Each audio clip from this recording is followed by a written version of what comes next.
My name is Diana, and I'll be speaking and also moderating today's call.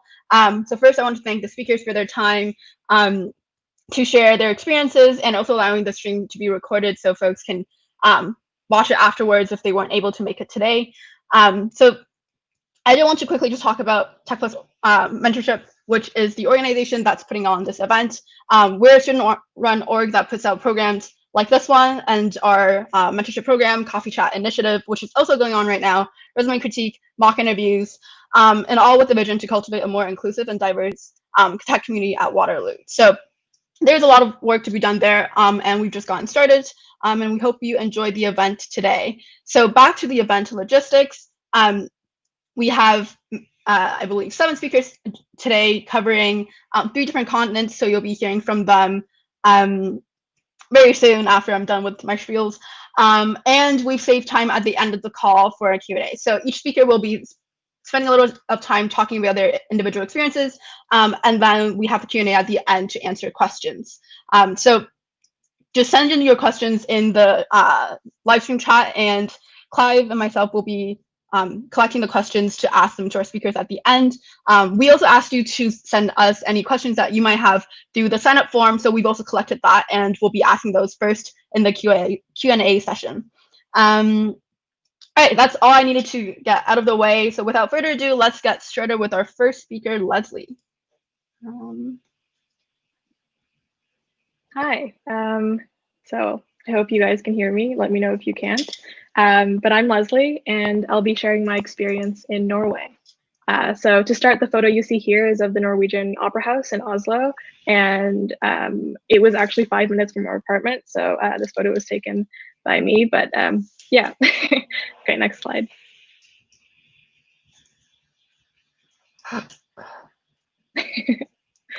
All right, so this most recent term, so from January to May 2020, I worked at a company called Cognite. So if you're unfamiliar with Cognite, it's about a 300-person startup at the moment, and they deal with enterprise software.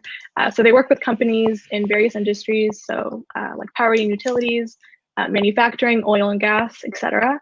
And they basically help these companies get access to and manage their data. That's Cognite in a nutshell.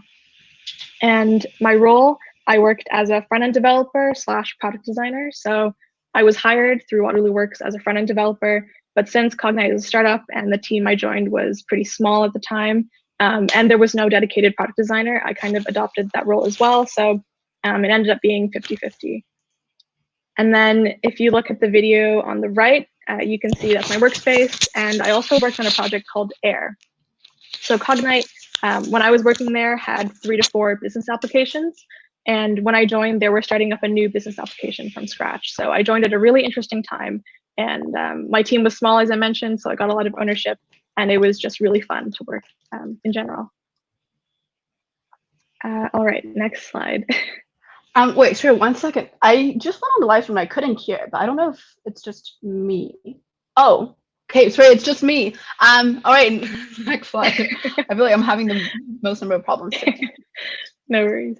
All right, so on the left, you can see a little boomerang Instagram video I took, and that was right outside our apartments. And so Cognite has a set of intern apartments, and as I mentioned, it was right in the heart of the city, so like 5 to 10 minutes away from the city center and like the busiest street, and also 5 minutes away from the Opera House. So it was honestly the ideal location. If you look in the center picture, it looks like some really good food, and so yeah, basically Cognite catered lunch, which is super exciting. And basically they give you these meal cards that you can tap. And in the building, there were a bunch of restaurants on the first floor, as well as a canteen, which is essentially like a buffet. And that's where we ate every day. There was also a bunch of snacks and coffee and smoothies, etc. But in terms of dinner, if we weren't bringing food from work home, then we would cook. It's not really common in Norway to eat out that often, and people usually just eat out on special occasions because the food is super, super expensive. Like you can't expect to get a meal from even McDonald's for less than like $20 Canadian. So we did a lot of cooking while we were there. And then if you look at the last video on the right-hand side, that was like our office pet spot. So Cognite does a lot of research with robotics, and we were super lucky to have a partnership with Boston Dynamics. So we had a little dog to play with in the office, which is really cool. In general, the work culture in Norway is similar, but not exactly the same as North America. So it was pretty similar in the sense that it was also a tech startup. So we had a lot of the same things like stand up and like the workflow tools that we use here, like Slack, Confluence, etc. And also the team at Cognite was super diverse with a lot of expats. But one thing that I noticed is that Norwegian culture is definitely less like individualistic than it is in North America. It's definitely more team oriented. And something that one of my coworkers told me was that someone like a Norwegian will hire someone knowing that they'll replace them because they know it's better for the team, which was super surprising to me.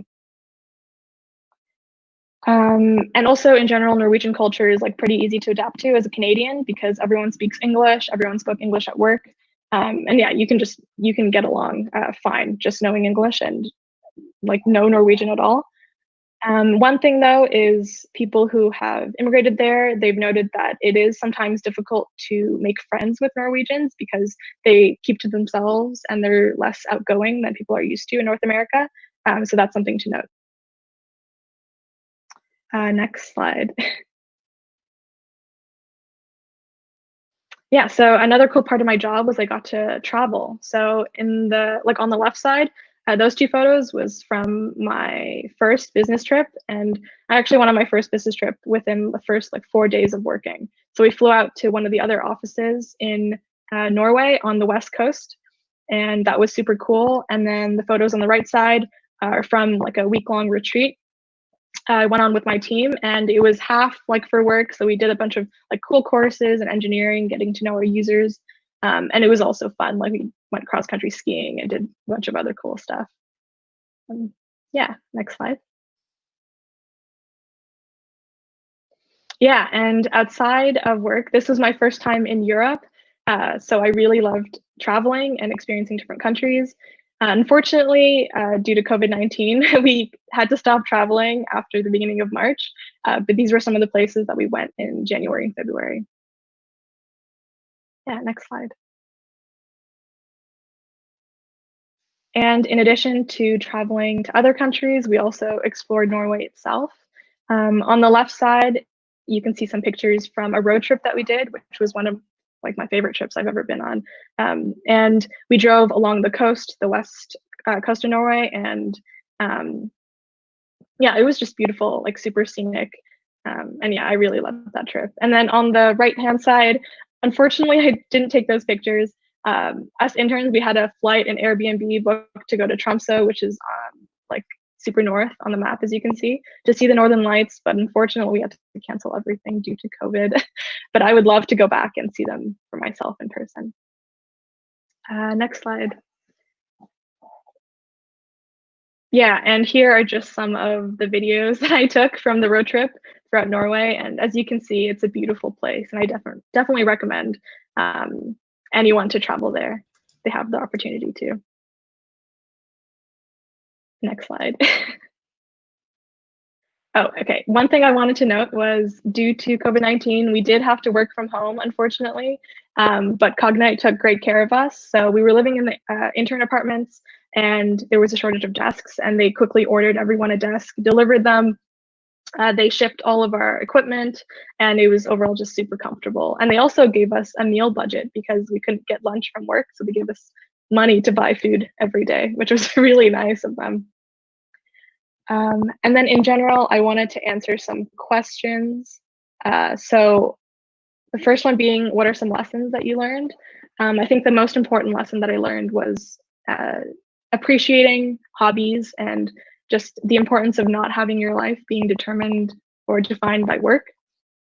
One story that one of my colleagues told me was in Norway, it is seen as good or a positive to have a gap on your resume. So if you have a gap between school or between jobs, people appreciate that because they think, oh, you've taken the time to travel or work on yourself or spend time doing your hobbies, which is very, very different than that of North America.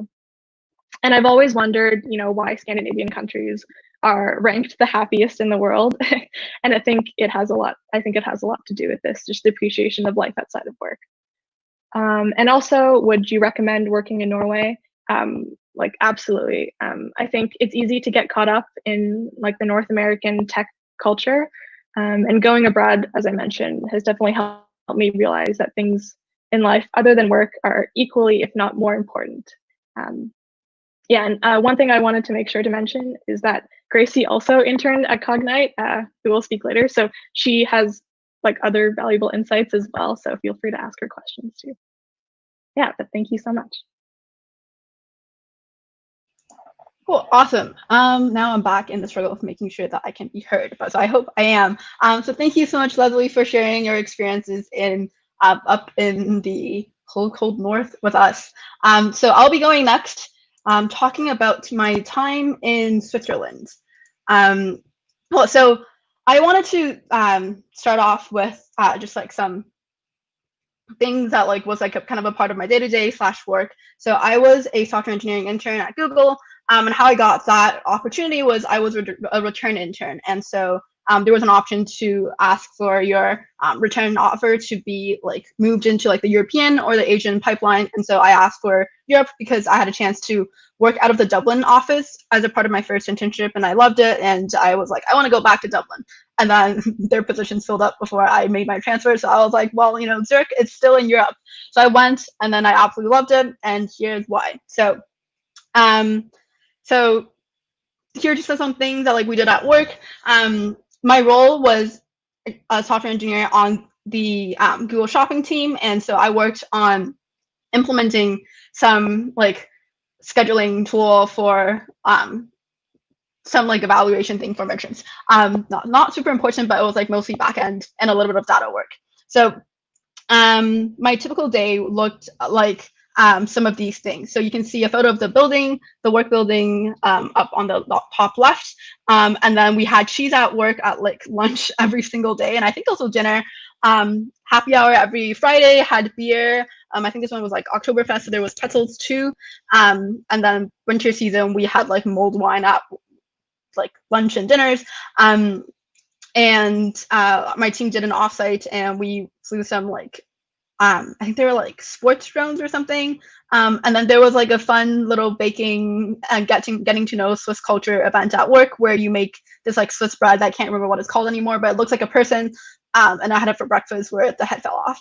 And then two things that were like a part of my like absolute day-to-day life were the bottom right was my walk to work every single day. So you can see very beautiful European buildings. And then the apartment I lived in, like I noticed a lot of Swiss elevators were really small. And this was especially small. Like you can see that like it would fit me and like a single luggage, and that was it. But so I thought it was like a huge difference in like how people's lives with elevators worked. The work culture was kind of different, I think. A big thing was like a lot of coworkers, while they were like they could speak English and we all spoke English, there was definitely like some sort of like a language and cultural barrier. My coworkers came from all over Europe, so it was diverse in that sense, but it was like a diverse set of Europeans, but like essentially nothing else. And the other big thing I noticed is like some of them were a bit more like kind of conservative. So I did sometimes hear jokes made against like women at work, and that felt kind of crappy. So I didn't love that. And I just didn't feel like people were more as aware about like inequality issues in Europe, or sorry, in Zurich as like people are in North America. Yeah, so that's everything there. And some more photos about like life in Zurich and Switzerland. So I wanted to showcase some of the foods that are like very Swiss. So in the middle, you can see this is called raclette, where you put raclette cheese in this like little cute oven, and then you like scrape on your plate with like potatoes and things. And you may have seen this like on like Instagram, where like they have like a cheese wheel, and then they heat up a cheese wheel and they scrape the cheese off of the cheese wheel. That's the other version of raclette. And then underneath it is like Swiss mac and cheese. So that is a thing. They have like bigger noodles, and they eat it with like applesauce and I guess kale on the side. And then there is like the famous Swiss fondue. in the top bottom right corner. Well, directions are hard. And then bottom left, you can see this is an Alphorn, I think. It's a Swiss traditional instrument that someone was playing in, I think it was their capital city, but I can't remember where I was. And then top right was like their festival thing in like November. There was like a festival season and people were just like dressed up and playing music on the streets. And then top left is cute Christmas lights that like that the city just looks like that during Christmas time, which was pretty lit, like literally. So it was not hard to adjust to local. I wasn't too hard adjusting to local culture. I think a big difference that like every single expat in Switzerland notes is that, so there are a lot of expats, like non-Swiss people in Switzerland, especially in Zurich because of people going there to work. But what people say is like it's incredibly hard to like make friends in like Switzerland because of just the way that Swiss people are. Like you can become like acquaintances and stuff, but to become like friends, for them to consider you as friends, it's like it takes years. So that was like very interesting to hear. I was like, oh, I thought I was gonna come and make friends. I just make some friends, but they weren't like really Swiss people. And so next slide, I wanted to highlight some a little bit of travels, but also just getting involved in like tech related things even while you're abroad. So I guess bottom right, as most of you can tell, is not actually abroad. This is like E7. So I was running Hack the North during my internship. So I flew back to run the event. So you can see there. But the other things are from hackathons or the Major League Hacking Hackon event, where so I went to those events and I spoke, and I got to meet some really cool people. And then one of them, one of the events actually happened in Berlin during Oktoberfest. So you can see that like a bunch of Hackon people, you might recognize some MLH people in this photo. In this photo, we went to Oktoberfest and got to experience that life. And then here in the bottom left is me and some friends going to Junction, which is a hackathon in Finland during my internship there. So like the very left of this is Sheila, who was working at Cognite at that time as well. So that's everything there. And that's kind of like what I did in my free time. And then last few things I wanted to go over with like more free time things is, and I guess like a little bit of cultural stuff is CERN, for those who don't know, has like, is I guess mostly based in Switzerland. So you can go and like see parts of CERN, and the like inner nerd in me was just like so excited when I found out like here's like a drawing of, I think that's a Large Hadron Collider on the side of a building in CERN. You can see some like traditionally Swiss things.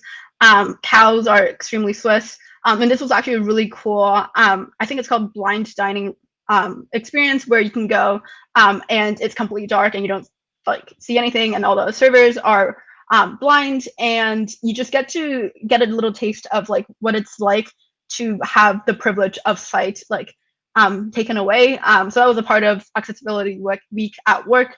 So I thought that was like super interesting and super unique because I didn't really get to see this much outside of Zurich. And I think I'm just gonna wrap up with some things. Right, okay, let's see. So here are just some more photos of like beautiful places I got to go. For any Sherlock fans, Reichenbach, oh, fuck, I just said that, butchered the name, but Reichenbach Falls is in Switzerland. So that was actually like Sir Conan Doyle based it out of that location, I believe. So you can get to visit that place, and you can see a ticket I have there from going to Reichenbach. And I think the biggest lesson I learned was to just try things that like you didn't plan for, because I didn't really plan to go to Switzerland. Like I wanted to go to Dublin, and just like do things that like aren't necessarily what like everyone else is doing. And like I went to Zurich for this internship in the fall term. There were essentially no other undergrad students interning then, because like interning in the fall is a very like Waterloo and North American thing. So every other student there was like a master's and like PhD student. So my best friend ended up being this PhD student who was like 28 years old or something, and like the stage of her life that she was in was just so different from mine. And I think I was just like, my perspective was just broadened so much from like being really good friends with her and like learning from like what she's thinking about at that stage of her life. And so to wrap my section up, I would 100% go back to Switzerland. Those who have interacted with me previously know that I like don't shut up about my time in Switzerland, and definitely would consider just like a non-Canada or US location to work at in the future. So yeah, that's everything from me. You've probably heard a lot from me from these past minutes. And next we have Sharon talking about her time in London. Okay, cool. Hey everyone, I'm Sharon, and I was working at Facebook London as a front-end engineering intern. I worked on the catalog team, which is under like the ads business org. And so if you run a business or anything, this is where you come to upload your products, to manage your inventory, to show on like IG shopping and Facebook ads. This is where all the product information gets pulled from. I actually recently graduated from computer engineering, and now I'm just at home. Next slide. Yeah, so I actually got to London because previously I got a return internship offer from my New York term. And honestly, I was just like, let's just try London because why not? I guess I've been really focused on location throughout all my internships. Like I've done California, Seattle, New York, and now I went up to London, which was fun. So just like any other Facebook internship, you get housing, and it took me around like half an hour to get to work. So it wasn't the closest in terms of like walkability, but it was close enough to transit that, you know, it was pretty good to get anywhere you wanted, especially because the office area is a little more touristy. And so I think they put us out into more like local spaces. And so, yeah, I would typically take the bus. I like to sit on the second floor of this double-decker red bus. And if you click next slide-ish, so that's kind of where I was, and the office was more in the center. Based on my stars that I use excessively on Google Maps, you know, there's a lot of things everywhere. So it wasn't so much that I was away from all of the city. So in terms of London and New York, really quickly though, pay definitely dropped. London is expensive also. Pay went down about 30 to 35%. And but in terms of like housing and food, I think that covered a lot of things, especially because eating at work, you know, breakfast, lunch, and dinner on the weekdays was all covered. And then housing, I had a roommate for the first half. We had some like test problems. So I ended up going to 1 bedroom, 1 bath housing by the end of the term. But yeah, for the most part, I think London was super international. You kind of get everyone somehow ends up in London.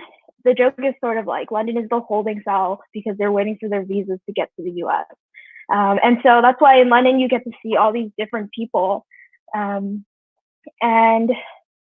yeah, so there's not as much as a culture. There's no like language barrier. I didn't meet a lot of British people, so I still can't do a British accent. But I did get to work with a lot of different people from different cultures, which means the way they work is very different. They talk very directly or just different things that made it a really worthwhile experience. I think I had something else to say. Oh, and so here the photo on the right is of the analog lab, which is something Facebook has in almost all of their offices, which is essentially like an art studio. So they run a lot of events throughout almost every day. There's something going on. So you can drop in if you want to carve a spoon or just make a poster. And so there's a lot of different activities to sort of switch between like working and just kind of laying back a little bit. I think from even that, you can tell the work-life balance that Europeans sort of have. Even as interns, you get PTO days. I don't remember how many, I think 5 or 6 days, but I took around 1 a month. And yeah, next slide, I think. Right, so London is great for art. So I went to the Tate Modern. a lot, which is just across the river. Most museums are free. Maybe some exhibits need some you need to pay a little bit for, but overall everything is free, which was kind of surprising to me, but I wasn't upset. And so Facebook also has this other perk, which is called like BFF, which is essentially a stipend that everyone gets to go hang out with their coworkers. So having eaten all this free food at work during the weekdays, on the weekends, you can essentially host an event to go out to eat somewhere. And then again, it's covered by work. And so I don't think I ended up spending very much despite this drop in pay. And London is also pretty expensive. I think it kind of all balanced itself out at the end of the day. Next, please.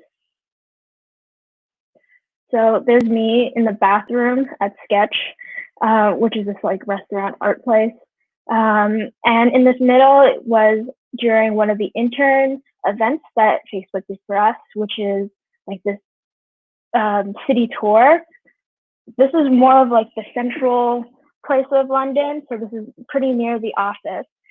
London essentially is just like this other city, this urban city, but with much shorter buildings. Like I don't think anything really that tall. I think that might extend a little bit to other European countries as well. But for the most part, London was like pretty, I'm gonna say short, but not very skyscrapery. I was around when London Design Festival was going on, so I went to that. And there's also a lot of food markets that go around that happen on the weekends, weekdays too. And so there's a lot of like food stalls, little crafts. And in this photo, this very slim photo at this bottom, is from the Columbia Flower Market, which is this market that goes on every weekend, and it's just gorgeous. Yeah, so definitely a lot of things to do, lots to explore in the city. Next. So back to where London is very international. I think you can tell by the cuisine and the food across the city. I don't think I had that much British food. And so like you can get your Japanese food, you can get your Russian food, which is the one on the right. And there's a lot of afternoon tea, high tea. And yeah, those are just a good way to like chat with people, talk, and just sit and have little snacks. Yeah. I think that was it for the slide. Next. So surprise, I also traveled while I was in London. I met one of the previous interns because there was an overlap in our batches. He was working in the summer term. Oh, I was working in fall 2019. And so he's actually from Sweden. And so I ended up going to Stockholm for a weekend. Other places I went to were just like, I went to Morocco, Copenhagen, Amsterdam, and then I ended up meeting my family in Barcelona for our annual family offsite at the end of my term. And so overall, I think between North America working and being in London, especially at the same company, I think you can kind of tell that the culture is sort of ingrained in the company itself, right? Like you'll walk into the building and you'll know it's a Facebook building or whatever. There's different things, like there's always art on the wall, which is a very distinct feature of Facebook buildings. And so in terms of that, I don't think there's much difference. But in terms of people that you interact with, they're definitely more direct, at least the people I got to work with. Like if this was wrong, they'd be like, this is wrong, as opposed to going around and being more like, I think it would be so-and-so, you know, kind of being a little bit passive. And yeah, I think I would totally recommend working in London. It's just a great opportunity for you to travel and also just to be able to work in a totally different, like a different place. But yeah, I don't know. It was good. Yeah. Thank you. All right. Awesome. Thank you, Sharon. And next, we have Patrick talking to us about Hamburg. Yeah, so I'm Patrick, and I worked at the Yelp Hamburg office last winter. And honestly, I think it was just like a great time. So a little bit of background information. I was working as a software engineering intern, and I was on the biz growth team. So what our team primarily were responsible for was to actually kind of help more businesses get into Yelp. So we primarily just wanted to make sure the onboarding was as smooth and as, I guess, like efficient as possible. And so the project that I worked on specifically was actually to try to, when like a new business owner is onboarding a business, I would try to detect to see if there is like potentially an existing duplicate business. And then if so, I'd ask, if this is your business, do you want to claim that? And so how I actually got this job, I'm a really big foodie, as you'll notice later on in the slides. So Yelp was always something that I always loved to use. And so I'd always just like every like Waterloo season, I would just always look at Yelp, see if they had any job postings. And then this one, I guess like this term specifically, I noticed that like not only did they have the San Francisco opening, they also had like the Hamburg opening. So I applied to both. And then so the interview pipeline was actually the same. It was like, at least for software engineer, I'm not sure about for other companies, but at least for Yelp, as long as like you kind of like pass the software engineering interview, you could like, you're kind of qualified for like any office that you choose. And then so eventually I chose Hamburg because it just seemed like a great experience, and I've never been to Europe, and I said, why not? Next slide, please. So I didn't really take a lot of pictures of the office itself because I didn't, it was just like I kind of got accustomed to it, but the office is actually amazing. So I guess the office itself was super lively. There'd always be like, every week, there'd be like 2 to 3 events. For example, over here, Best of the Rest. And these like, one thing I noticed, like Germany chips are honestly way better than North America chips. So that's something I really miss. And I guess we also had catered lunches, and the entire office was super friendly. So in the bottom of the picture, you can see that was an example of a lunch. It doesn't really look super appetizing because when there was like appetizing lunches, I kind of ate before I took a picture, but the lunches are great.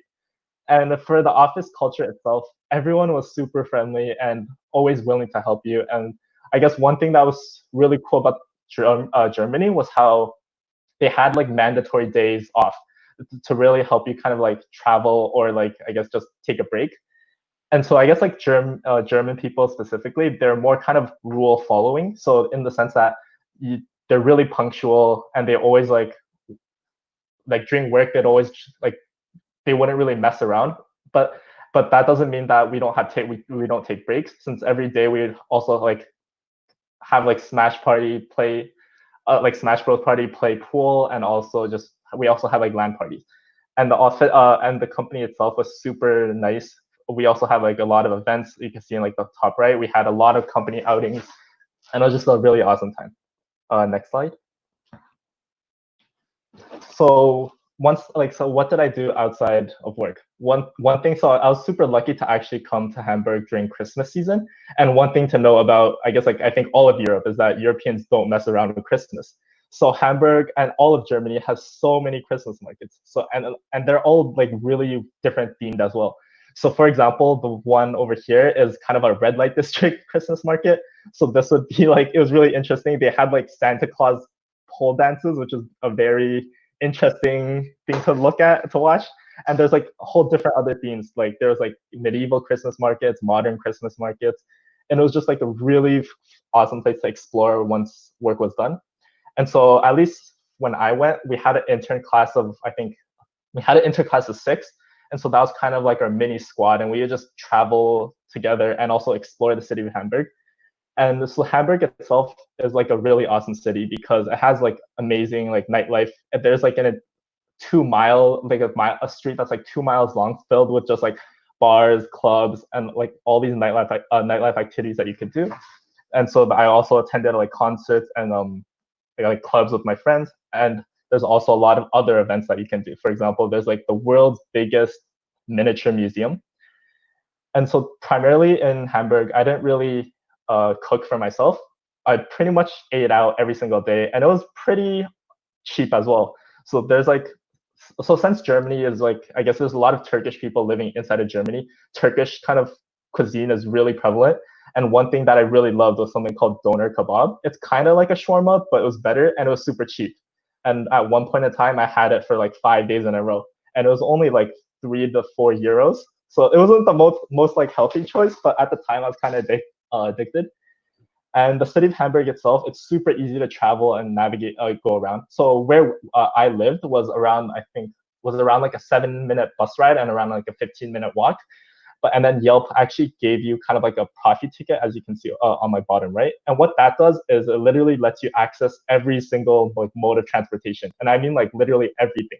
So you could go on like the bus, the train, the subway, and even like the boats, since Hamburg is like a canal city. So that was it was really easy to just travel every day.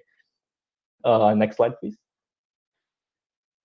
And so like I mentioned earlier, oh wait, I think, wait, oh, I forgot my slide order. Oh yeah, nice. So yeah, as you can see here, I'm a really big foodie. And one thing I love the most about Germany was actually the food itself.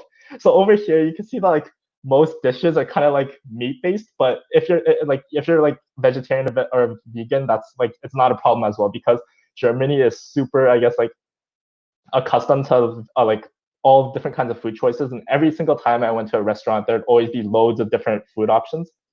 And so, yeah, so like what I found the most memorable is honestly the food. It was like, there's so many new dishes that I could try. And since Germany was, I guess, like kind of like, there's so many other different European countries around it. I also got to try a lot of different cuisines. So for example, there's like beef Wellington. That was kind of like my life dream of trying. And of course, I had to try like German beer. Next slide. And so like during the weekends and like with our mandatory day offs, which is 2 days every 4 weeks that you worked, so one thing that my friends and I would do, we would just travel within Germany. So that was super easy. You just hop on a train, and then you'll just or a bus, especially, and buses were really fast because Germany had like the Autobahn. So for large portions of like the freeway, there's no speed limit. So that was really thrilling because like our bus was kind of like, you can see like our bus take over other cars, which is not something that you normally see. And over here is like Berlin, Munich. And then if you go to the next slide. And of course, international travels were also super easy. So in the course of, I was interning for around 3 months, and I was able to kind of sneak, it was a bit rushed, but I was able to squeeze in 8 different countries. And so that was honestly like a really fun time. And just travel, it was my first time in Europe, and it was just super fun to go around with all my friends. And then, so I guess one thing, looking back, one thing that I would have done differently is like people mentioned, it's kind of hard to make friends since one, there's like the language barrier, and two, I guess like German people are more like, kind of like Diana mentioned, it's like you could be acquaintances, but it takes you a while for you to actually be recognized as like friends. But they're also super accepting. So like my friend, I haven't done this, but my friend literally one day got locked out of his house, and he went to a bar, found someone to get a drink, and literally asked if he could crash at their place. And the German person was like, yeah, for sure. So German people are definitely super nice and friendly. And a lesson I learned is, I think honestly, just take risks and try out new things that you've done, because honestly, this was super memorable and awesome time that I had. And I guess last question, would you recommend this work location? And this is I would definitely recommend working in Germany or like Hamburg, Yelp, because it was honestly like the work environment, everything was really awesome.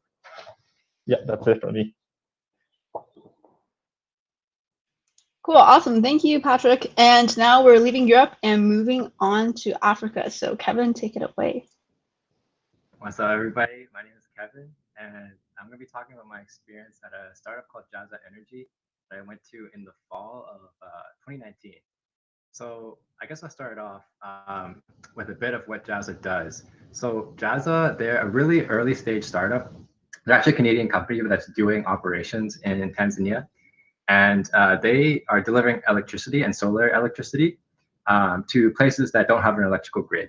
So essentially what you can see in this picture here is that you see the left little structure. That's like the Jaza logo, and that's what they call the Jaza hub. And these hubs have solar panels on them. And could you go to the next slide, please? And so these hubs, they charge these things called Jaza packs, and they're essentially batteries that people in the local community will come to the hub, and they'll pay a small fee, take the battery back to their house, and they use this battery to power their lights, charge their smartphones, or essentially anything that requires electricity. And then when they're done with that, they come back to the hub and they exchange it and get a new one. And so I was based in, can you go to the next slide, please? Dar es Salaam, Tanzania.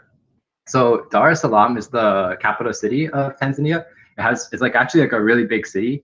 So even though Tanzania is a developing country, you can see on the right, there's like a pretty sick skyline. And but it's very like scattered. So like there's some areas that's like super developed, and there's some areas that are more rural. So the left is like actually a view from my apartment. And then on the bottom right is actually when we went to go do a work trip to some of the rural areas. And so you can see like the villages there are a lot more rural. Like essentially there's like brick and sheet metal houses. So it's really cool to see all these different environments in one place. Next slide, please. So going into a little bit about my role and what I was doing and sort of my project. So I was an insights intern. So essentially similar to like UX research, if you guys are familiar with it.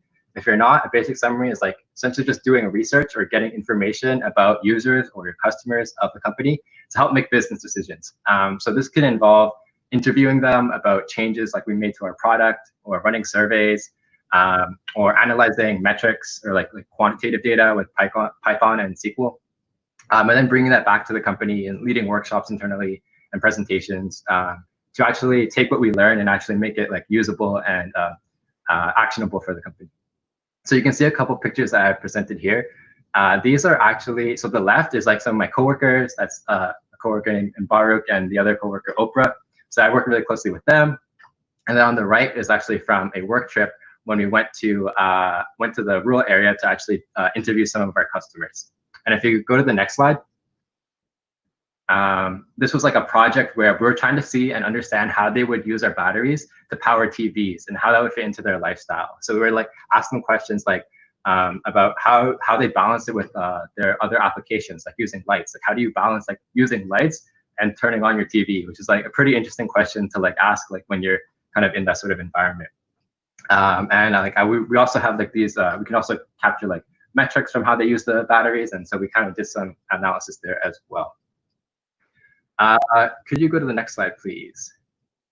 So in terms of how my typical day or week looked, so we, fortunately, the company Jaza, like they had an apartment for us to stay in. It sounds like pretty similar based off like what a lot of people have mentioned. But yeah, they provided housing. They had an office relatively close to where we were living. And during this opportunity, there was one other co-op with me, and then there was also like a recent graduate from Waterloo, but he was like a full-time. So the three of us would kind of like hang out a lot. We lived together. We would go walk to work together. We would hang out after work together. And yeah, so like on the left, you can see typical Swahili food. So Swahili is like the culture of like Kenya and Tanzania. So it's like a language, and people identify as Swahili. And that dish in the top left is called wali maharage, which literally translates to rice and beans. So it's a lot of like vegetables, rice, and like meat, just the really basic foods. Yeah, but there is actually a lot of expats in Tanzania. So, and especially in Dar es Salaam. So after work, there's actually a lot of places that are like catered to kind of like expats and foreigners. So you can see like there's like this like ice cream place that we went to a lot of the time because it's like pretty hot in Tanzania. So you just like you really crave ice cream. It really hits well.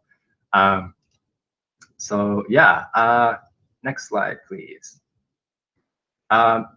So in terms of, I guess, work culture, it was pretty similar because the company was founded by Canadians. So I think they brought some of their like norms and kind of like culture with them, but they did hire a lot of locals. So there's I guess like the mix there. And one thing I did notice was it's they have a bit more of like a authoritative structure. So like there's a lot more like you kind of listen to leadership, and like there's less of like questioning decisions, which was like a bit hard for me to adjust to.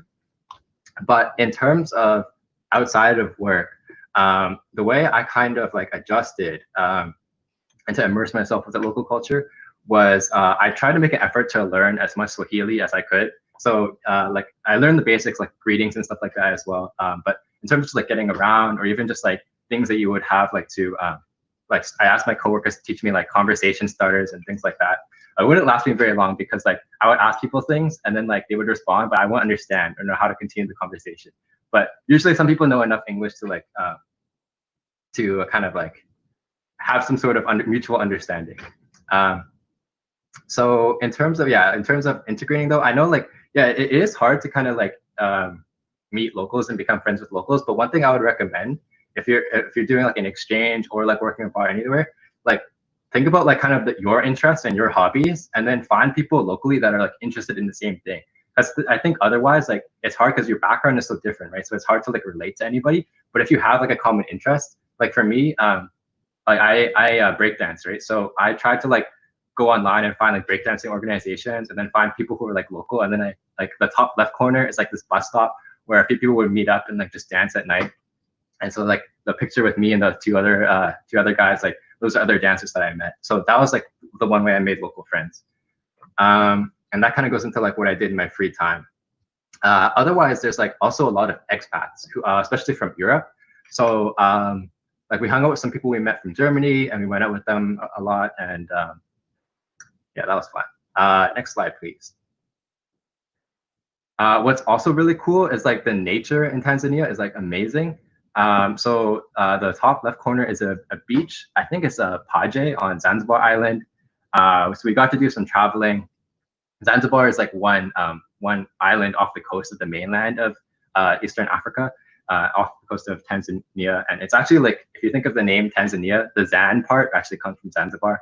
And so like the bottom left corner is like this, like we learned about the African slave trade. We went to a museum there. On the right is like some of the accommodations that we took when we were traveling. Next slide, please.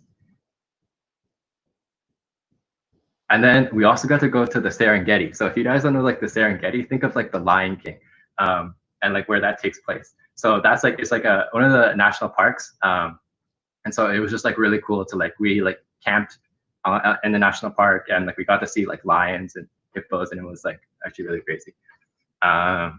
Yeah, next slide, please. So I know there were some comments about like how did I actually find out and like get this opportunity. So it kind of like landed on my lap because like literally people from at Waterloo, the Waterloo Institute of Sustainable Energy, some people from that, I guess, department of the school came to our class and like just gave us like a presentation advertising these things. So I guess like Waterloo, they had this program to promote companies that are working in the sustainable energy sector. And so there are a bunch of jobs that were sponsored, I think, by this program, like this Queen Elizabeth Scholars Program. And so like, although like I took the job was posted through Waterloo Works, and I just applied sort of through that. And yeah, there wasn't like the pay wasn't very good for the job, but I got a scholarship for taking this job. So that's kind of that. Yeah, I guess some other questions that were asked was like, what would I have done differently? Honestly, I felt like it was a pretty good time. I wouldn't change much, but maybe just like taking more photos and journaling or like documenting some of my thoughts as I was going through that and some lessons that I learned. For me, so like I come from like a design and like a research background, so like understanding people is like really like top of mind for me, and like how to understand people better. And so it was like you kind of have this experience of being like a foreigner, and then you have like the locals, right? And so like you're like a different person, and like you come from so much like different background, and we're ultimately trying to create a product that like serves them. But what I learned is like it's really, really important to involve them in the process. So like I respected the company for really like hiring a lot of locals and having them like be leaders in the company, because although we're bringing our perspective and like our North American perspective, their perspective is just as useful in terms of actually creating solutions that work for them in the long term. And so that just kind of like I brought that back to like the human-centered design process and like how to like design for people who are not yourself. And also just some stuff about working at like a very small stage early startup, very fast paced, had to work long hours sometimes. But yeah. And would I consider going back to this location? Yes, definitely. Because even though there were some like challenges of being in a developing country, you know, there are not a lot of luxuries. Like I had a toilet that couldn't flush for like a long time, and I'd like take a bucket of water and like pour it down the toilet. I still like really, really enjoyed the opportunity because it kind of pushed me to like try new things, and I think it mirrors some of what other people are saying. But yeah, I would actually go back and consider finding work there, or even like starting a company, because there's a lot of cool things that you can do there. That's it for me. Oh, awesome. Thank you, Kevin, for telling us about your time in Tanzania. Next, we're moving on to the continent of Asia, starting with Gracie. Hi, everyone. This is a little bit of introduction. My name is Gracie. I am going into my 3B term of software engineering at the University of Waterloo. So I'm on co-op right now. So not this co-op term, but the previous co-op term I had, I worked as a UX design intern at this design agency called Edenspiekermann. And Edenspiekermann is a European design agency. So they have offices in Amsterdam and Berlin, but I applied to their Singapore office as well, and I went through the interview process, got the job, and I decided to go to Singapore. So I applied externally, so they have internship listings on their website periodically for all of these locations. It might be a bit hard right now, but if you are ever considering sort of looking at something a bit outside of tech, which I was at the time, this design agency is something that you can look into. Next slide. Okay, so after I got the job, the pay for most, I think, Asian companies was enough for me to like sort of break even. I don't think I was going into this internship trying to like make any money. It was just more for personal development and like getting to know new things. So I accepted the job, and then I had to apply for the visa. So the Singaporean work visa, or the student training visa, took around like 3 months to process. And I got the visa like the day I was about to leave for Singapore, which was sort of stressful, but it all worked out in the end. The visa also for Canadian students, they only have like a 3-month-long visa. So I only worked in Singapore for 3 months, and I had the last month to just go off on my own. So this is all I took with me to the country, just like a backpack and then like a fanny pack with all my valuables. I previously also worked abroad in Europe, and I overpacked there while I was traveling, so I didn't want to like haul around so many things. So this time I just brought a backpack. And with that being said, because I wasn't getting paid as much, I also applied to scholarships in the university. So the University of Waterloo actually offers a lot of grants and scholarships for work abroad terms or international experiences if you are like not meeting a certain sort of criteria, or like if you're not making as much. So I was able to fund my plane ticket and a bit of my first month's rent from the university. So thank you. Next slide. Yeah, so at the office, the Singapore branch only had like 10 employees at the time. What a day-to-day workday looked like was I would get up. So I lived in downtown Singapore, and I chose to live there because I thought that's like where everything was happening. And I would take the bus to our office, which was on the eastern side of Singapore, and for those of you familiar with like geography, like the Katong area, so it was like the older part of Singapore where they didn't have like a subway, so I had to take the bus there. It was about like a 20 to 30-minute bus ride, which was nice because I got to see like the city. I would get there around like 10, work a bit, I don't know, like have lunch with everyone, and we would sort of have lunch as a team together at all the local restaurants in the area, and then you would work some more, and then get off at 6. So it was like a 10 to 6, which is not very different from Canada's 9 to 5. So because this design agency is like, it does have European roots, it does take some like values and company like principles from Europe. So the work-life balance I found like pretty fair, but I did talk to some of like the other Singaporeans I met, and some of the other environments had them working from like, I don't know, like 9 to like 10. So Asian work-life balance is very different from North American and European work-life balance. It's more, I would also, like Kevin, it's more authoritative. There's more of a hierarchy, but I didn't really feel that on my office because my boss was Dutch. Next slide. So Singapore is one of the most, I guess, visibly diverse regions in all of Asia. So there you can sort of find any type of food you want at very little cost. The cost of living there, I would say, is similar to Canada. And adjusting to local culture, for me, I personally didn't have any problems. I think it's because I'm Chinese Canadian, so I speak Mandarin and I speak English, which are the two most widely spoken languages in Singapore. So it was actually, going there was more familiar than if I were to like go to China, for example, because you could go on the streets and then you can just like talk to people in English and then switch to like Mandarin, and no one would like, it was sort of like you're talking to someone at home with your like Chinglish or whatever. Yeah, so, and Singaporeans, or like Southeast Asia, I find in general, like the culture is definitely more warm and less like isolated than Canadian culture is. So I had no problem like meeting people. I think one thing was I just like talked to random people and then like said yes to everything. So my friends during my stay there ranged from like 2 years younger than me to like 65. And you can meet a lot of different people that way. Yeah, okay, next one.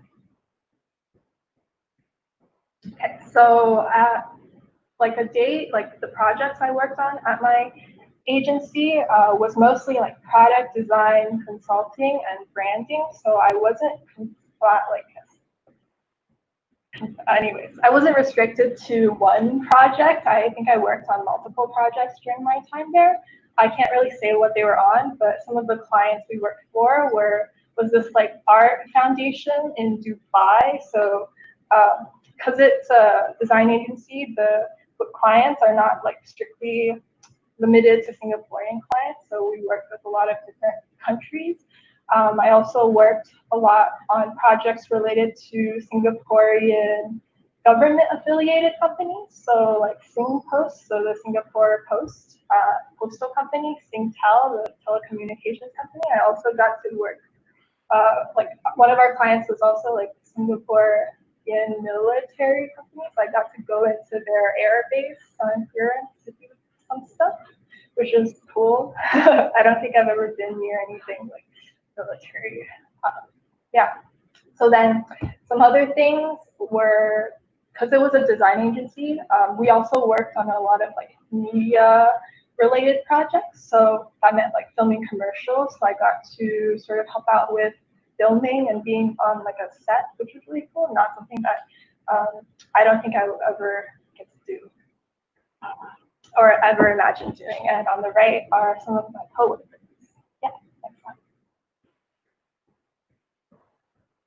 Okay, so there's like a picture missing, but on the weekends, I just went around exploring the city. I didn't really travel outside of the country that much because I just wanted to like, I guess, immerse myself in local culture. So here are just some of the pictures I took. I actually enjoyed like the older parts of Singapore as opposed to what you sort of imagine Singapore to be, which are the high rises and the skyscrapers and like, the financial district. I think there's a lot more culture in these parts and things that you wouldn't really have the opportunity to do if you were just like visiting Singapore. Yeah, next slide. Oh, there. There's a lot of picture. Okay, so I think like by the end of the month, I did everything I could possibly do as a tourist. So I just sort of like settled down. I, like Kevin, like I was there alone, so I didn't really know anyone. So I decided to sign myself up for pole dancing classes. So I went like 3 to 4 times a week. It was a really good way to meet people, hung out with my coworkers, my roommates. So some of my roommates didn't really speak English because they were from like Thailand or like Indonesia. So that was really interesting to communicate, but we became really good friends, I think, by the end of it. Also, I spent a lot of time at the library because they had really like cool library and public resources because my place was sort of small. And they had a lot of like books, and the libraries looked like a lot cooler than the libraries near my home. Next slide. Okay, so after the 3 months, I had a month off. So this is just like, I guess, vacation related pictures. So I decided to spend my month in Thailand, just going around the country because it wasn't Thailand. I didn't know much about it, and it was very close to Singapore. So I just hostel hopped for the month over different regions of Thailand. I met a lot of like people from different places. I made friends with a lot of locals. So Thai people are very, very friendly. Like they would meet you, and then 3 days later they would cook a meal for you, and then like drive you everywhere, which was something that I wasn't used to. But it made me sort of think about how different it is here in Canada, where we have to like make appointments to see people. We're like more, I guess, not as close initially. Yeah, and Thailand's also like a developing country, but they have a lot of like really cool natural like national parks and like areas. So next slide. Yeah, so it was really pretty there. I really enjoyed my time there. I think it's like one of my favorite memories, being in Thailand. I got to see a lot of things, a lot of like different like socioeconomic gaps. Like you would be in the city one day, and then you would see everything. You would see like for example in Singapore or New York, and then the next day if you went out to the countryside, you would see like poverty and a lot of like people with no access to electricity and water. So that was really interesting for me to see. Next slide. And yeah, there's like a lot of wild animals and stray animals roaming around in Thailand. That was also something that I don't really see in Canada. But I guess like to answer some of the questions that have been asked, I think one thing that I learned from this experience was just to be open. And it also gave me a lot of time to like, because I was by myself, to like reflect and think about, what makes me happy and how I want to live life, and like what's like sort of to step out of like what I'm used to and the bubble that I'm in, and just appreciate what's around me. Yeah, so that was my presentation. Cool, awesome. Thank you, Gracie. And next we have Nikhil talking about his time in Tokyo. Hello. I'll try to keep it short so that we can get to Q&A. Also, I think everyone here already described their experiences really well, and I think I'll be rehashing a lot of stuff. Like, you should do it, and it's going to be incredible. It's really a matter of choosing where. So, well, I can tell you about my experience at Rakuten and how I got it. I think that's also important because I knew a friend who had worked at Rakuten in Japan, and I know they're in Waterworks, but I actually did not get the interview through Waterworks. I got a referral through my friend, and she emailed her manager, and I directly talked to their manager. He really liked me, and got lucky and got the offer. This is to say that take initiative. Like if you're interested, message any one of us, whichever roles looks interesting to you, and we can help you. I'd be very happy to. I think we all love to talk about our international experiences, and it would be more than happy to help you. I guess like try to do this. Location role companies. I was working at Rakuten. It's an e-commerce company. I was working as a software engineer. It's in Tokyo. And then I was working with a group of researchers. That's not too important. Next slide. So great place. I think it's safer to go with a bigger place, like especially if you're going somewhere that you have no clue about. For me, that was Japan. So they provided the housing, which I thought was pretty great. They had breakfast, lunch, dinner, 40-hour work week. Yes, like Japan, I know, but they were actually pretty reasonable because as I think a lot of other people mentioned, a lot of companies are trying to attract global talent. So for engineering at Rakuten, there was like 40% expats or something. So they really got to have more, I guess, international standards, and so 40 reasonable hours. English at work, so it made it easy. Weekdays were work, like city exploration. Weekends were for trips. That was my usual schedule. Next slide, please. I guess, so this is the most like exciting part, I suppose. I would say like you go there for the work, but work is an excuse. Like really, just like you're there, like for work, you try to find people who can guide you to local experiences, and they will be the first like locals you'll interact with, basically, right? So just use them to like what I got out of work was we did like izakaya, or like we would go to like karaoke together. That would be my like first experience of like the cultural experience, and then I would be able to do that with other people because I'm more comfortable. So that's how I kind of took work. And then there was like because it was a reasonably big company, I got to like some people other people mentioned like finding a community. For me, that was like badminton, so I would like play badminton with some other coworkers because it was part of a club.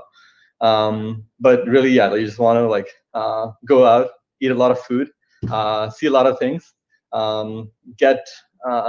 You don't need to find people. Like honestly, just like literally walk out of, take a train. Like Japan is also very connected, so I guess you can go anywhere in Shinkansen, like which is the bullet train that's everyone likes, and or like subway station. Like entire thing is connected. Just like literally hop out, and you'll figure out you'll land in some interesting place, and it'll be a good time. You'll be uncomfortable. That's part of the experience. Stay open to it. Like it's okay. Like if you're tall, get ready to like slouch a bit as you go into washrooms and stuff. Like the sink is a bit lower, but you know that's all. All the things that you look at that I considered foundational to like what must be true about the world was really put into perspective. And that I just put the picture of like that avocado because it's so exquisite. Like, oh my god, I am vegetarian for context, so that's yaki. So that's like fried avocado, and that's the only yaki I could eat. But Japan has a lot of good food if you do eat meat. Let's see. Next slide, please. So some more, I guess, pictures. That's all that's going to happen now.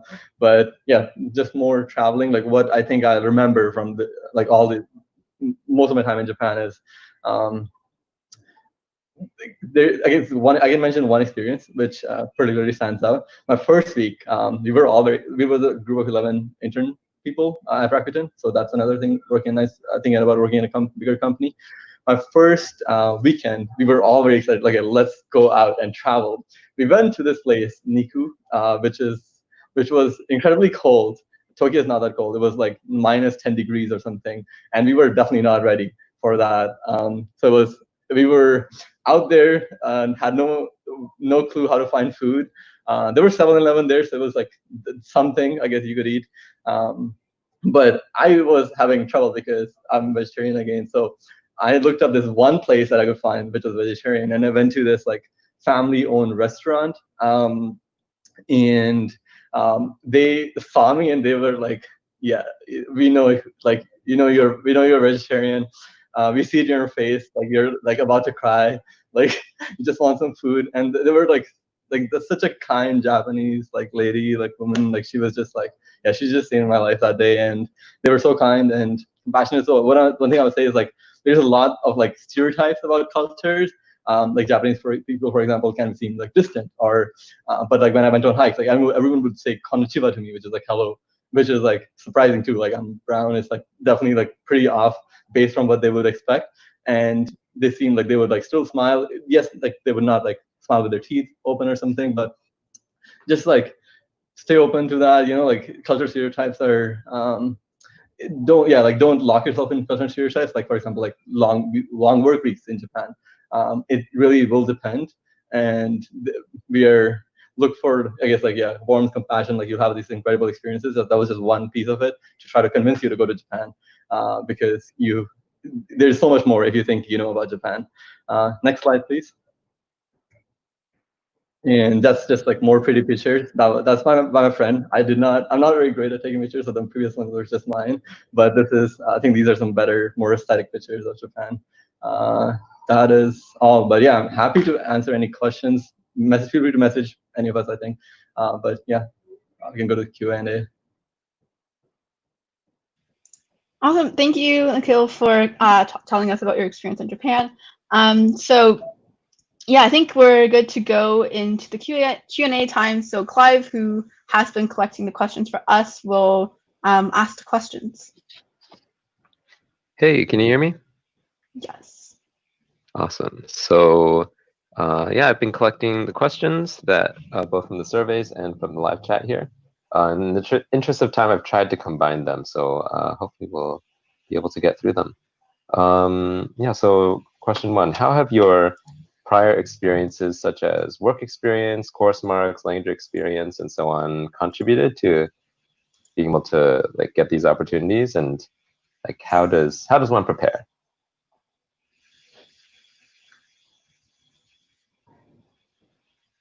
Clive, do you want any of us to respond, or? Anyone can respond, yeah.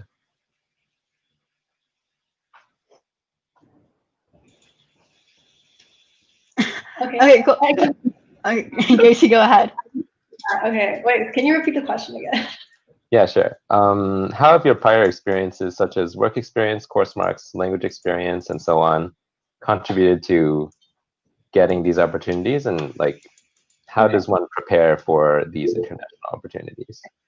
Okay. Yeah, Diana sent to the chat, and also I guess maybe people can like raise their hands, and then I'll call on people. Yeah, but yeah, Gracie, go. Okay, so I have like bad grades, so like that doesn't matter. I think it didn't matter for Singapore, and it didn't matter for Cognite, even though they asked like in their bullet point they said high grades. I was like, no, just apply English, which turned out well. In terms of like language, I think it benefited me that I knew how to speak Chinese when I applied to Singapore, and then. Oh, and then as like a design intern, you usually want to have like a portfolio. I think that matters more than what you study and like your education. No, maybe not your education, but what you study. And yeah, I think those like things helped me get that job. Cool. Does anyone else want to answer that question? I can add a quick thing where, yeah, like I knew this was something I wanted to do, and so I knew friends who were doing it, and that reaching out to them was one piece that helped me get the job. As I mentioned, that I did not get it through the standard Waterloo work system.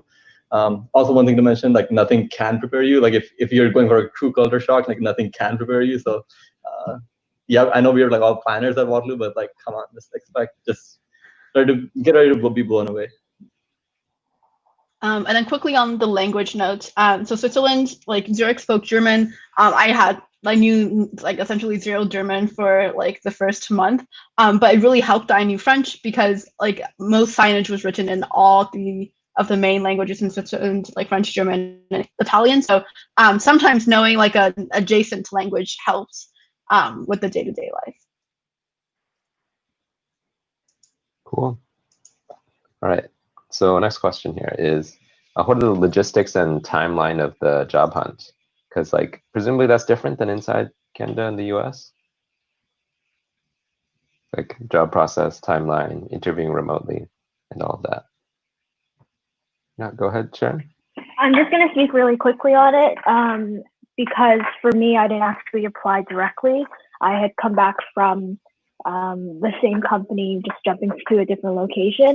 But the thing is, I have seen London software engineering internship openings on Facebook career pages. So as far as I've seen in terms of their internship program, it does follow a similar schedule as the ones we're familiar with out here in North America. Also to add, I guess my perspective from Cognite specifically, or I guess Norway, something to note is that although Cognite follows the Waterloo Works timeline, the Norwegian government is super slow at processing visas. So I actually didn't get my visa until the very end of my internship. which was pretty shitty. So that's something definitely to note if you're considering Norway or Cognite. I'm not sure if Gracie had a similar experience, but yeah. I actually got my visa before I went. I don't know. Oh, wow. There's no like pattern. Yeah, I don't. Maybe it depends on your term, but everyone, like all the interns I was with, they also got it towards the end. So maybe it depends on like the season. But yeah. Right. Next question. So, how did you decide to go international once you had the offer? Like, it's not always a trade-off, of course, but like, would you weigh the work experience more, or would you weigh like being able to go international more?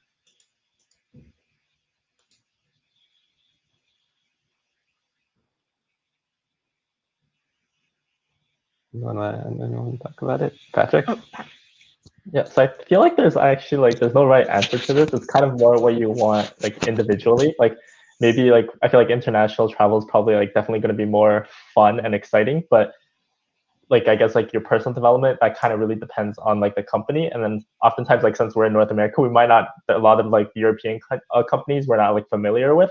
So like your experience like learning wise could be like career development wise could be good or bad. Whereas like if you go to like, let's say like a known US company, then like I guess for sure you might have developed career wise, but then I guess it may not be as exciting because if you've been to US already like a few times, then it's kind of like a second home to you now. So I think that really depends on like what you want to get out of your internship.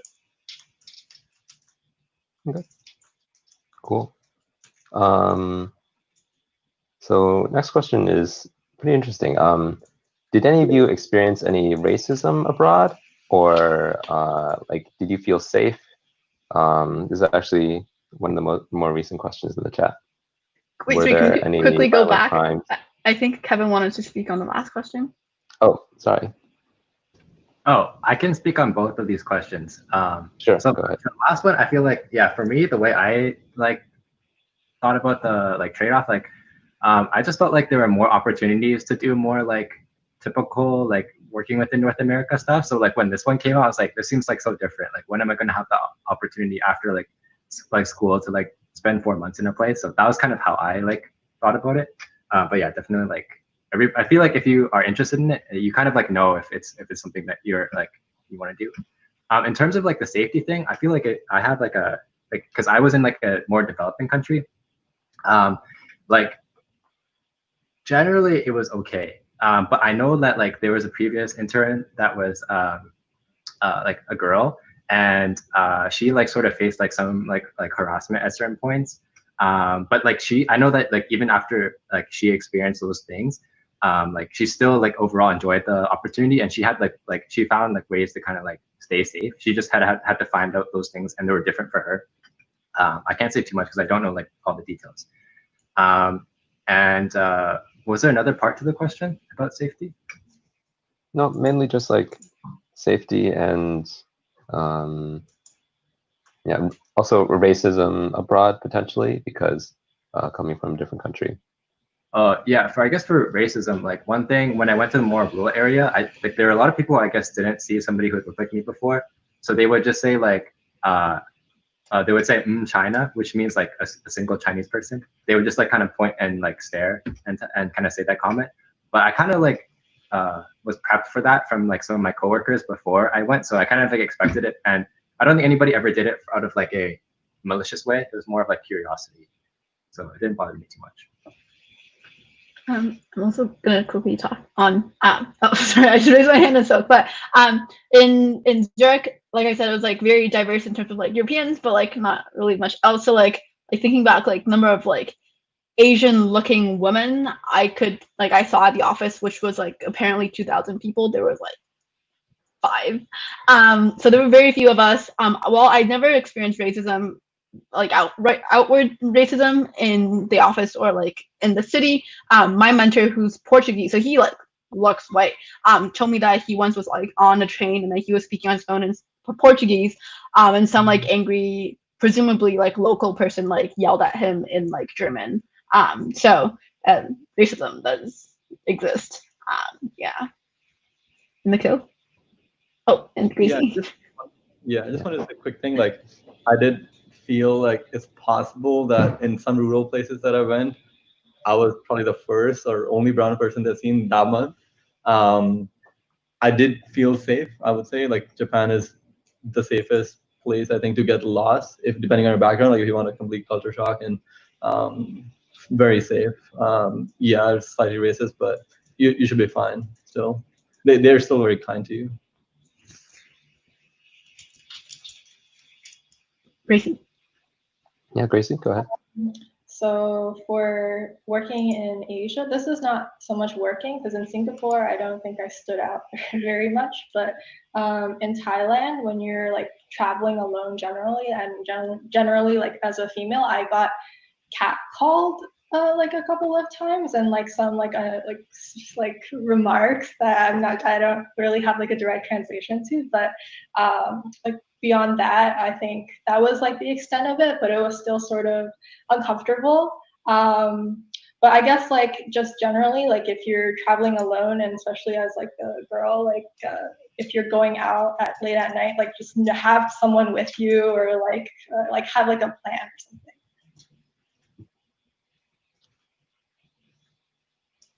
Okay. Thanks. Thanks, everyone. So next question is, on a high level, what are the cost of living and like travel logistics, stuff like that? Like there's visas, there's like plane tickets. How does all of that work? Yep, go ahead, Patrick. Yeah, so at least like in Europe, if you want to be budget, you could be budget. I guess like there's like really low budget, I guess like transportations like Flixbus or Ryanair, where you could literally get a flight for like 30 euros if you plan ahead, or like a bus for like 5 to 10 euros. But that like, so obviously the experience, like they're pretty like, you're not gonna get like a premium experience, but it gets the job done. You're still gonna safely arrive at your destination. And then so I guess traveling, at least in Europe, like European countries, because it's like the Schengen area. So once like you're kind of in, you could travel freely. So that was really convenient. That's cool. Did Nikhil? Did you raise your hand? Thing on like for at least Rakuten, they sponsored visa. They handle everything. Like they provided local housing as well. Weekday food, as I said, breakfast, lunch, dinner. On getting around, there are yes, it's like pretty. So Japan is all very connected through subway, so it's pretty easy to get around. It's not that expensive either. Cool. Oh, Leslie? Yeah, just a quick note. So I mentioned this during the talk as well, but like Norway is, I think, like the 4th most expensive country to live in the world.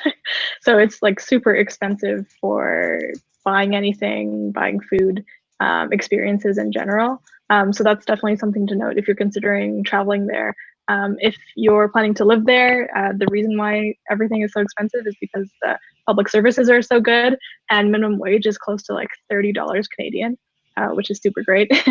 But as a tourist, it's not so great because everything is really expensive. So yeah, you just have to make some adjustments to the way that you live if you're used to buying stuff a lot and eating out. Cool. So Kevin? Yeah, just a quick note for at least in Tanzania, like there was definitely like a foreigner experience and like a local experience. So like if you wanted to live more like a local and eat more like Swahili food, like you could eat like a meal for like $2 Canadian. But if you wanted to, if you had like missed any food from home, like if you want like a hamburger or like wings or like even from like other countries, it'd be like North American prices approximately. So that was like one thing I want to call out. Cool. So I know that we're like a minute over time right now, and there is like still like a lineup of questions. So if the speakers have some time, like maybe like another 10 minutes, we'll those who can stay on, like we'd love for you to answer some more questions. But just for everyone who is here, I will just kind of also give the wrap-up spiel first too, in case people have to leave early. So I did want to thank everyone who is here for coming today. I personally learned a whole lot from like all the speakers and their experiences. And so if you, the participants of the call, enjoy our event today, we are hiring organizers for the fall 2020 term. So the apps are open, and to head over to our Facebook page to find it. And we're just under Tech Plus Mentorship. And like our page to stay updated with our news. And yeah, so for those who can stay, like, let's get back into the Q&As. Yeah, there's a few more questions left. Everyone's fine with staying, right? Cool. All right. So, how did you get socially connected and make friends? Like, was it difficult making friends initially?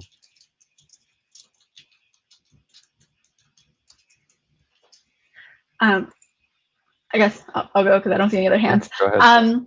Yeah, I did find it like harder to make friends because I think everyone else here, like, I went on my own, and so I didn't like know anyone else like in Switzerland, so not just like in Zurich or at the company.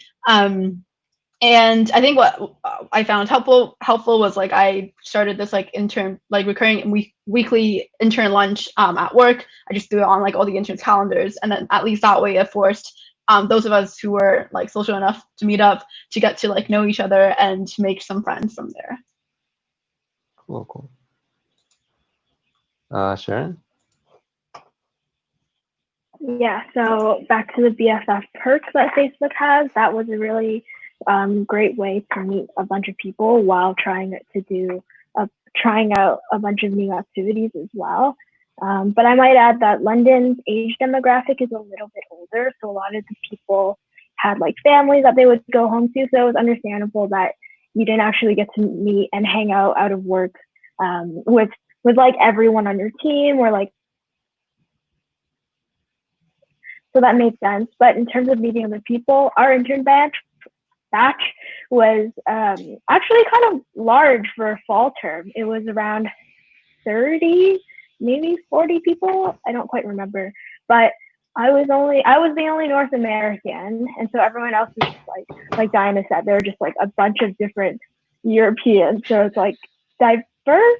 But anyways, yeah. So we did kind of hang out. I know there were like kind of cliques between the interns, very separated by their backgrounds, evidently. But yeah, it was like the interns would hang out outside of work and stuff, and yeah.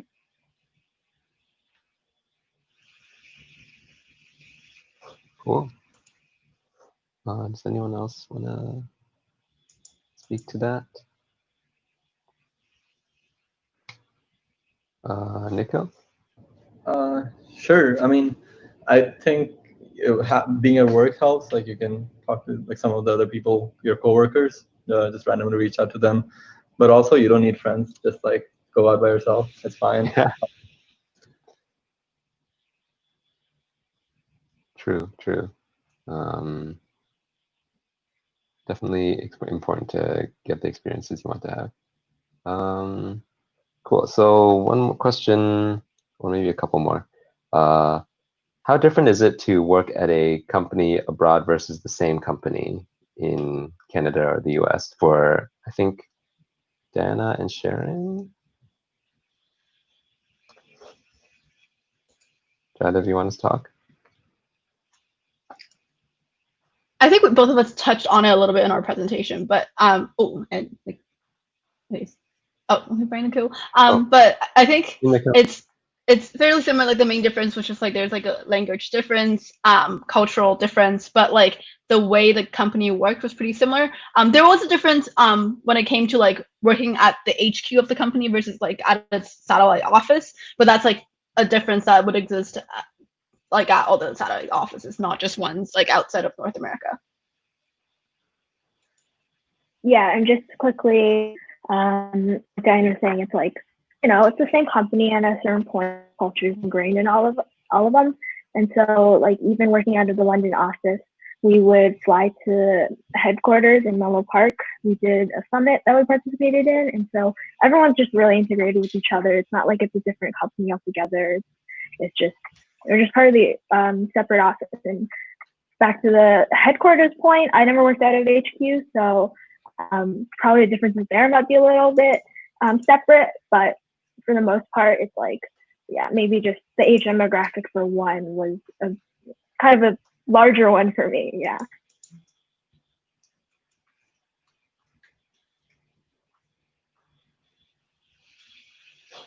All right. So one more question. What are some tips for first-year students to get an international internship? I guess we touched a little bit on preparation, but maybe in some more detail as a less experienced student, how do you get a head start?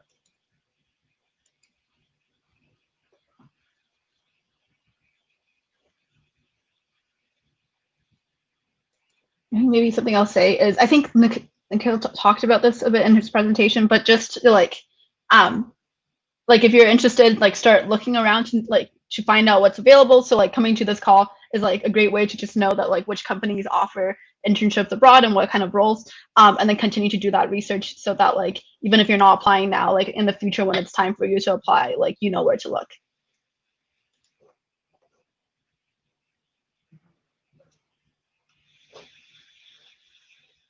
Anyone else want to comment on tips to prepare?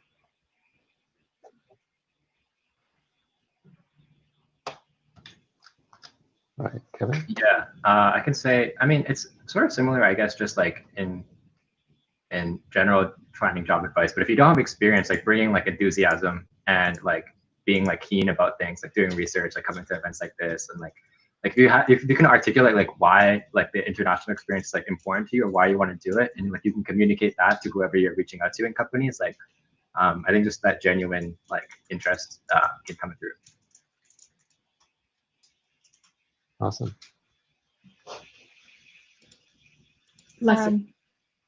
Yeah, just to add on to Kevin's point, show interest in your application, like either through a cover letter or sending an email in the country that the company is in. So I remember advice I got for Cognite was to show interest in Norwegian culture, and that's what I did in my cover letter.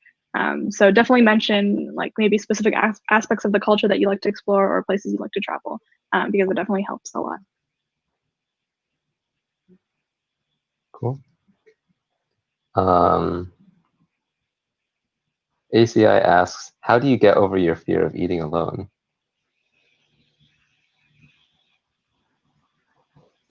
Leslie? Eating alone is the biggest power move. You just gotta reframe it.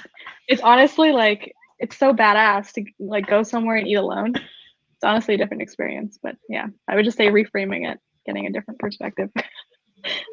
Sharon? I mean, I don't think I ever had a problem with being alone, but I do know that is like a general concern.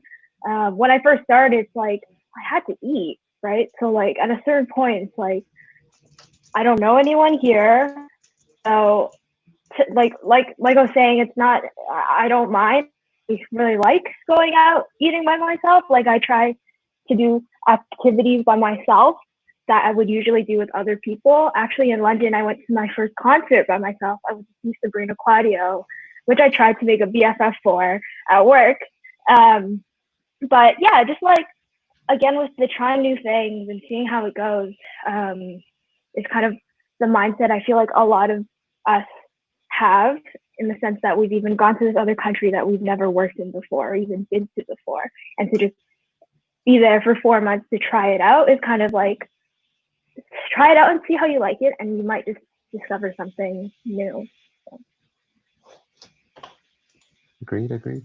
Yeah. Also, I think it's really uncomfortable to, at least for me, it was like really uncomfortable to do at the start, but you just like keep pushing yourself, and then like after a while, you're like, yeah, like whatever. Like you walk, and like Leslie said, like it's a power move. Like you walk confidently into a restaurant, and you're like for eins or like for one or something, and then you sit down at your table and you do whatever you want and you eat. Yeah. Any last thoughts on this question?